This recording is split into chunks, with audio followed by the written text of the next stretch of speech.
Hey, everybody, welcome to another episode of the Modern Day Spiritualist. I'm your conversation leader, Zokai, the Modern Day Priestess.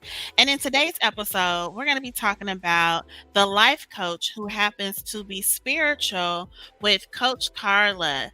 Everybody, welcome Coach Carla to the episode. Hi. Hey everybody.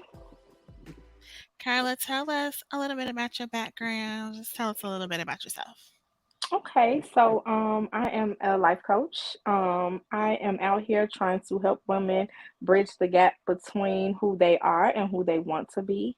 Mhm. Um I love coaching. I love helping women discover who they are and helping them discover what blocks are stopping them from become who they want to be.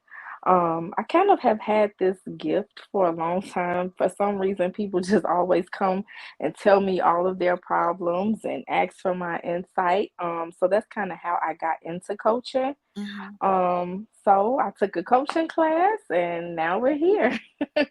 I love that. I love what your mission is. What has been the most rewarding part of helping women discover who they are or discover those blocks that's keeping them from being who they are meant to be?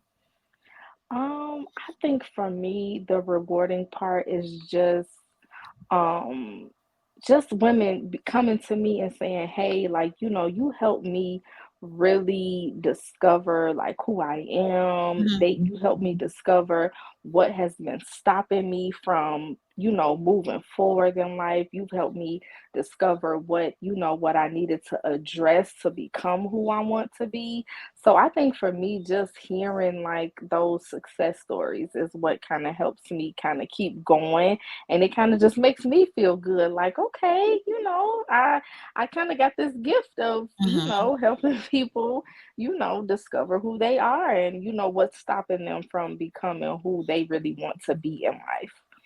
And that's one of the main ways that we always know that we are really doing what we're supposed to be doing when we get that feedback and it makes us be like, yes, I got it right this time, right?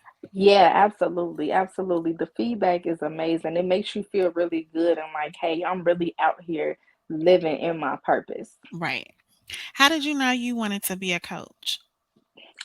You know what? A couple of years ago, I had this idea of just bringing women together and giving them like a safe space to kind of just talk about their issues and Mhm. what they were going through, even if they wanted to do it anonymously. And it kind of became bigger than what I thought it would be. There was a lot of women that were eager to join this little safe space and be like, and even though it was supposed to be anonymous, we would pull questions and the women would be like, hey, you know what? That was my question. This is what I'm going through. Mhm. This is what I want to talk about. And from there, it just kind of grew. And so my therapist was the one that actually was like, have you ever thought about becoming a life coach? Mhm. And I was like, you know what? No, I never have thought about it. But I actually took the class. And once I took the class was just so amazing to me. And so from there, I was just like, okay, maybe this is what I'm supposed to be doing. So I love that you create a safe space for women because that's also what I aim to do, just in a spiritual way, right?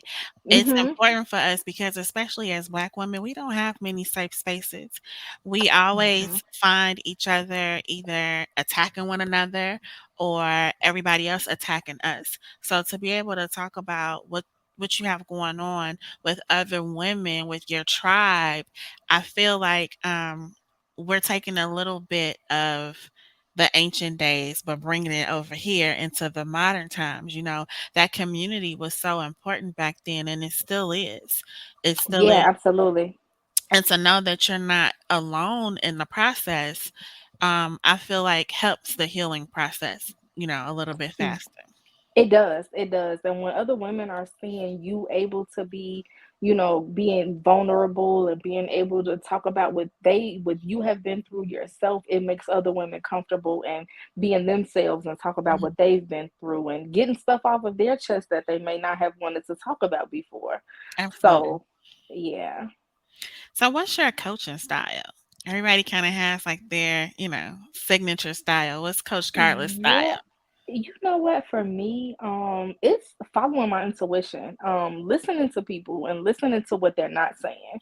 So, a lot of the times people will talk and they will say certain things, but for me, it's actually listening to my intuition. And then with being an empath, it's kind of picking up on certain things that people are not saying, and then kind of, digging in deeper and saying, hey, so this is what I'm hearing, and you let me know if I'm hearing this right. And then they're like, you know what, you're absolutely right. This is exactly what I'm feeling. That intuitive hit was correct. And this is what I'm actually feeling. And I'm glad you said something. So for me, it's kind of just listening to what people are saying, but in what they're saying, what they're not saying Hmm. as well. So, That was a perfect segue because my next question literally was going to be, do you use your spirituality in your sessions? And if so, yes. how? So you kind of already talked about that a little bit, but let's go a little bit deeper into that. Is it something that you consciously do, or is it, talk to me about that whole process. So you know what? It's actually more of like a subconscious thing because I'll have people who will just walk up to me and start talking, and I can just instantly pick up on like, okay, it's something that you're not saying to me. You're saying something, but you're not saying exactly what it is that you want to say. So and Hmm. within that, it's like just having that conversation and being like, hey, are you, really okay? Like, what are you really trying to say to me? And then picking up on that, and then they're like, you know what, you're right, okay, so this is exactly what I'm going through. And I kind of just use that intuition and kind of just pick up on what they're not saying to kind of get them to open up a little bit more, and then we're able to kind of get to the root of the problem. Have you ever had a time when, because I know you, right? And I know some of Uh-huh. your gifts. Have you had a time where you actually dreamt about a client? You know what, yes, yes. Yes, and this, you know what, this was actually a couple of months ago. I had a dream about a person that I know, and she was kind of going through something. And you know what? I ended up running into her not too long after that. I Okay. ran into her, and exactly what I dreamt about is kind of exactly what, when I ran into her, that's exactly what she was talking about. And I was like, wow. I was like, and it's funny because I haven't seen her in a while. I just so happened to ran into her randomly one day. Mhm. And exactly what I dreamt about is exactly what she started talking to me about. And I was like, wow, that's crazy. I love that. Yep. I love especially when it seems like we have all these random gifts that don't really make sense or don't really go together. Mm-hmm.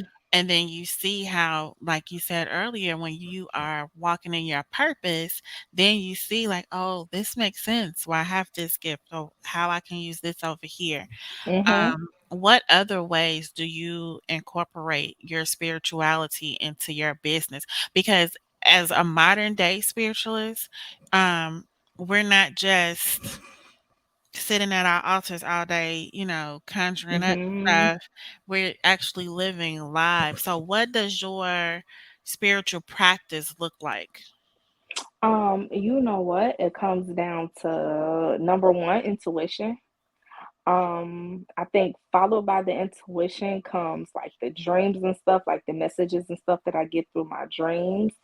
And then lately I've been kind of having like visions and stuff. So I'll kind Mhm. of see things, or I have just like certain visions of certain things happening, and I'm like, So I kind of sit back and I'll just wait and see, what happens, and then I'll kind of bring it up later to that specific person if that vision was about that person. I'm like, hey, is everything okay? Or, is this going on?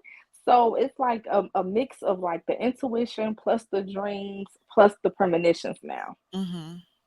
So it's like all of that kind of like incorporates into it. And then I'm kind of like questioning people like slightly like, hey, are you okay? Are you going through this or are you going through that? And then they're like, how did you know? And I'm just like, kind of just come, it just kind of comes to me. Yeah. So every I would say every like profession has its common misconceptions, what have been some of those misconceptions for you being a coach? I think that with being a coach, just like therapy, people sign up and then they think that you're there to give them guidance or give them answers when really I'm just here to kind of guide you to the answers that are already within yourself. Mhm. People kind of tend to think that they're gonna sign up for this, and then I'm just gonna give them the blueprint to what they're supposed to do and what they're not supposed to do. But really, nobody knows you like you know yourself. So Correct. with that being said, it's like no, I'm here to help you discover the answers that are within inside you because nobody knows you better than you know yourself. So I can't tell you anything, but I can help you discover the answers that are inside of you that you may be missing or not just listening to. So when you are talking to these people on a regular, and not just your clients, because when you are a healer and being a coach is a form of healing, when you are a Mhm. healer, all of these different type of people are naturally attracted to you, and they come up to you and they talking to you and they telling you their problems, and then your problem solving in your family, your problem solving in your friend group. How do you deal with that yourself? You know what? I have to take time to myself a lot.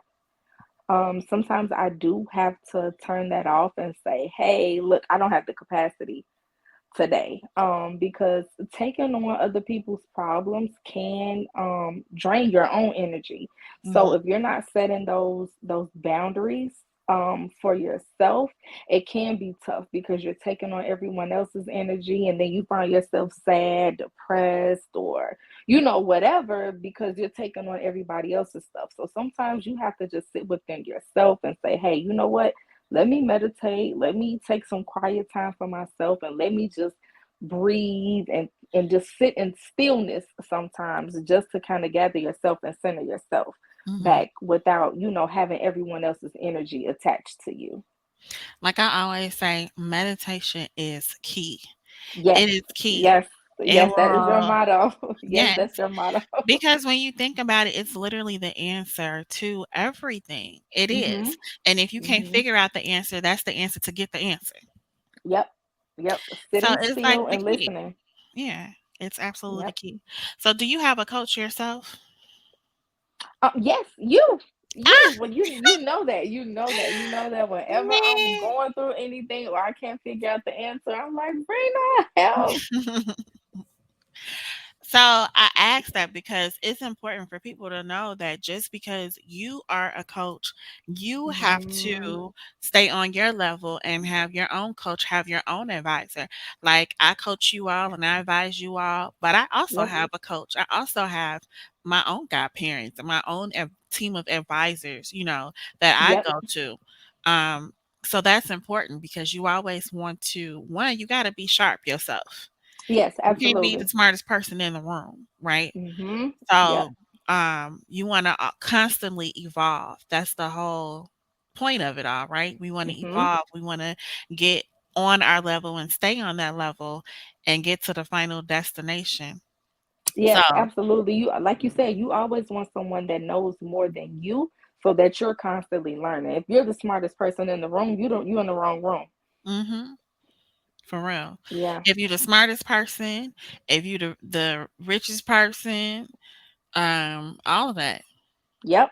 Yep, absolutely. You always need someone that knows a little bit more than you that can help guide you. Because as sometimes, even with as much as we may know, we still don't know everything. So you always need Mhm. someone that can kind of guide you in the right direction as well. Right, we're always learning. Well, you should be always learning. Everybody should Yes. be lifelong students when Yep. it comes to life, right?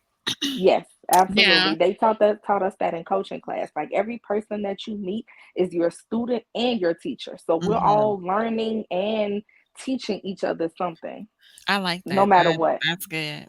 That's really Hmm. good. I'm gonna write that in the chat. Oh, oh, they won't let me. Well, anyway, now you have kids, right? Hmm. I Do, do. do you find yourself like coaching them? Like, what's the line between mothering and coaching for you? Um, you know what? I don't know if there is like a line because I feel like as a mother, you're kind of a coach too. Like you're You're a trying natural to born coach. Yeah. yeah, yeah. I feel like I'm always trying to get her to think outside of the box, but also express what she's feeling or what she may be going through because I don't have all the answers either. So Mhm. sometimes the answer that she may be looking for may be within inside her. So let's ask questions and let's dig deep and figure out, what it is that you want because I can tell you something, but they may not be the answer that you're looking for. Mhm. So I always try to get her to dig deep within inside herself as well and try to figure out certain things so that she sometimes you may not have to come to me for the answer. You're like, you know what, my mom told me to do this, so let me kind of sit in myself and figure out what it is that I need to do for myself. How do you turn it on and off? So, what I mean by that is, I know for me, my personal friends, some of them are clients, and some of them I have to make become clients because they will call me and they will essentially want a reading. And I'm like, Mhm. girl, I'm not even doing that right now. Like, I'm cooking dinner or I'm like about to go to movies, whatever, right? Mhm. So how do you, or is that an issue for you? You know what? Sometimes it can be.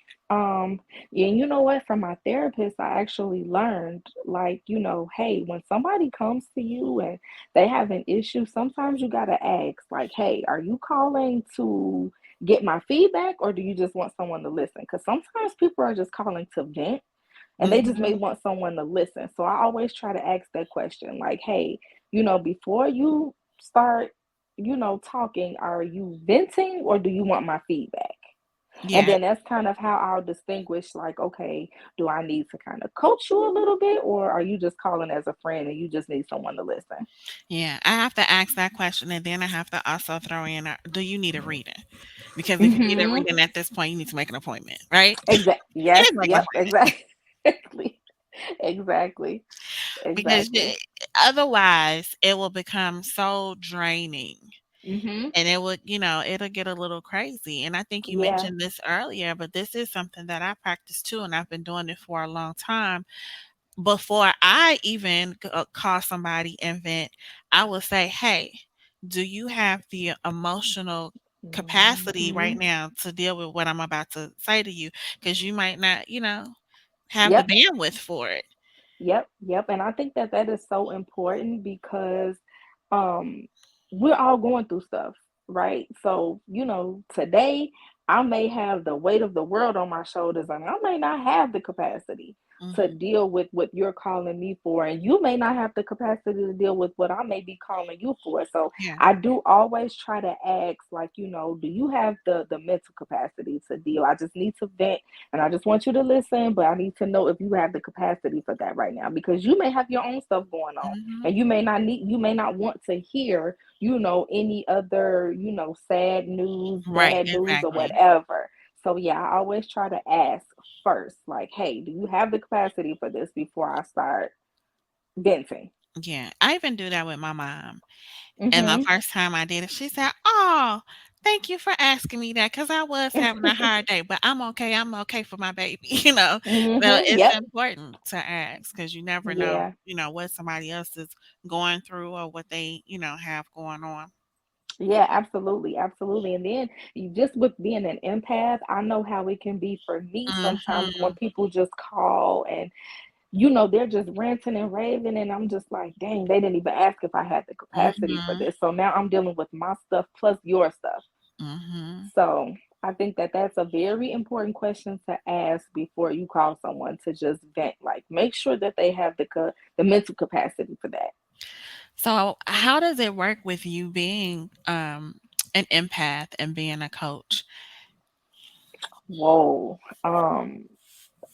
Sometimes I have to kind of just, sometimes I have to pray before. Like, this person wants to vent or this person needs to talk to me, but, hey, spirit, can you please not allow this to stick to me? once they're Mhm, done. Or even I'll let them vent first, and then I'm like, let me sit still, let me meditate, let me breathe, and let me kind of pray this off of me, because I have my own stuff going on and I don't need anyone else's energy sticking to me mhm. after they vented. So, yeah, sometimes I'll pray before or I'll pray after, because sometimes people don't ask about your bandwidth and if you have that capacity. So sometimes after, I kind of just have to sit still within myself and distinguish what's my feelings and what may be the other person's feelings. Mhm. Also, and this is a plug for myself, and I'm not gonna say, shameless, because it is what it is. In the Vibe Shifters group, we have an audio where it's for that very thing, for protecting your Mhm. aura, protecting your energy field, and clearing it.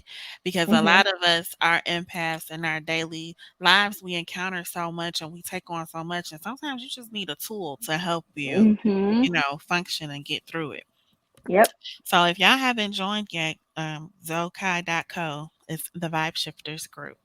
Yes, please, please, please. So many tips and tools there for clearing your energy. And then, like you said, just getting rid of other people's energy, knowing what to say to kind of clear that energy out, because just day to day you're coming in contact with so many Mhm. people, so many different energies, and sometimes you may have a hard time kind of distinguishing that. So you have to sit still sometimes to distinguish what's your energy and what may be someone else's energy. So let's talk a little bit about why a person should get coaching. Um, so you know what? When I first started the coaching class, a lot of the times people need someone first to kind of hold them accountable. Um, a lot of people don't have a really safe space where they're talking to someone who's unbiased and that can just really, talk to them and ask the questions that help them dig deep in the root. Because I think as like friends and family members, we're kind of biased, right? Mhm, You're my friend, you're my family, so I'm on your side regardless. So sometimes you just kind of need someone that's there to listen without that judgment, and then also able to guide you in the right direction so that you can listen to yourself and not have the opinion of others. Um, Distinguishing what it is that you want to do. So some people come and they really just have goals that they want to accomplish. So mhm. they need someone to hold them accountable, or they may have a goal that they want to accomplish but they're not sure where to start. So that's where a coach comes in. It's like, okay, you want to do this, so let's get down to the root of the problem and figure out why you can't start this, Mhm. or why you feel like there's something in your way, and then I help you discover what that is, and then you kind of move forward from there, and then we create a plan, and from that plan it's like, okay, I'm holding you accountable now. You said that you wanted to do this, and these were the steps we're going to take, so let me hold you accountable so that you can get to where you say you want to go. I love that. I want to ask you, and sometimes I just say stuff and be a little rough. So I'm trying to be better about that. When I do my mentorship programs, when I do my coaching, um, I have an application process, right? Hmm. And it's for two reasons. One is for the person to hear for themselves if they are ready or not. And two Hmm. is for me to assess if they're ready, if this is the right fit for them, and if we are the right fit for each other. Because with some people, I'm not going to work with you. I'm just not Hmm. going to fit. Do you Hmm. have what's tell us your ideal client and then tell us what your client looks like that you're not gonna work with. You don't care what's going on. So my ideal client is someone that first and foremost knows what it is, what goal they're trying to reach. Mhm. And then from that goal, someone that is serious about reaching that goal. So whether that's, I got a business that I want to start, or I have a weight loss journey that I want to begin, or whatever that looks like for you, someone that is serious about that. The clients that I don't really want to take are those that are very unsure or kind of in limbo. Well, I kind of want to do this, but I'm not sure. Or, I want to do this, but I don't know if I'm ready. Those are the clients that you kind of are like, you know what? When you're ready, let me know. Because those clients that are ready to work, those are the ones that kind of are going to come in and they're like, hey, look, this is what I need to get towards, and this is what I want to do to get there, and then we figure out the plan from there. But you want to work with those clients that are absolutely sure that they're ready to put in the work and they're ready to do what they say they're going to do. Because if you don't put in the work, it doesn't matter what I say, what plan I come up with, Mhm. what work I give you. If you are not absolutely sure about that, it's not going to work. The work Mhm. doesn't work unless you do. Yeah. So, 100% agree with that. hmm What advice would you give another coach that's on their spiritual journey as well? um, you know what? I learned this from you, Rena. It's it all boils down to what spirituality looks like for you. There's no right or wrong way. Um, and just following your intuition when Mm. it comes to certain things. If you have that gut feeling like, hey, I need to sit down and meditate, or hey, I need to go sit at my altar and pray. Whatever that looks like for you, follow that. Because trying to follow a certain um path of what everyone else is doing, it may not work for you. So, following your intuition and what that looks like for you will be a major key into mastering your own spiritual journey, because what it looks like for someone else, it may not look like that for you. So, with that being said, tell us what your definition of a modern day spiritualist is. What does that mean to you? um I think for me, again, it's just following your intuition, doing modern day things. A lot of the times, Rena, I learned that from you too. Sometimes, we're like, oh, I have to pray and I have to say these certain things, but sometimes praying looks like however you talk. Like, if I got to say, hey, ancestors, look, this shit is getting difficult for me. I need y'all help. Whatever. If you have to curse or Wait, what y'all like whatever, to say is getting kind of hectic. yes, yes. Yes, That's it's so getting funny. hectic. Like, please step in and do something. I don't have time for this shit. I need help. Whatever that looks like for you, because you trying to just be someone you're not, it's not gonna work. Mhm. It's not gonna work. So I think a lot of it being a modern day spiritualist is literally being yourself and connecting with spirit in the way that fits best for you. Okay. That makes sense. I love that. Hmm. Well, thank you so much for giving us those little gems. If anybody needs a coach, we are going to have Coach Carla's info so that you can connect with her. If you just want to stay connected, I love Yes, connecting people. It's, all about the connection for me. So we'll have that information so you guys can stay connected. And Carla, I want to thank you again so much for taking time out of your schedule to join us on tonight. absolutely, absolutely. Rena, you've helped me so, so, so much. So I just want to thank you as well for being who you are and always looking out. Like, you give the best gems, the best work, the best readings, literally everything. Aw. So when anybody asks me about a spiritualist, or someone that they may need to talk to for a reading, you're literally the first person that pops into my mind every time. Thank you. I appreciate that. All right, you Yes. guys. We will see you all on the next episode.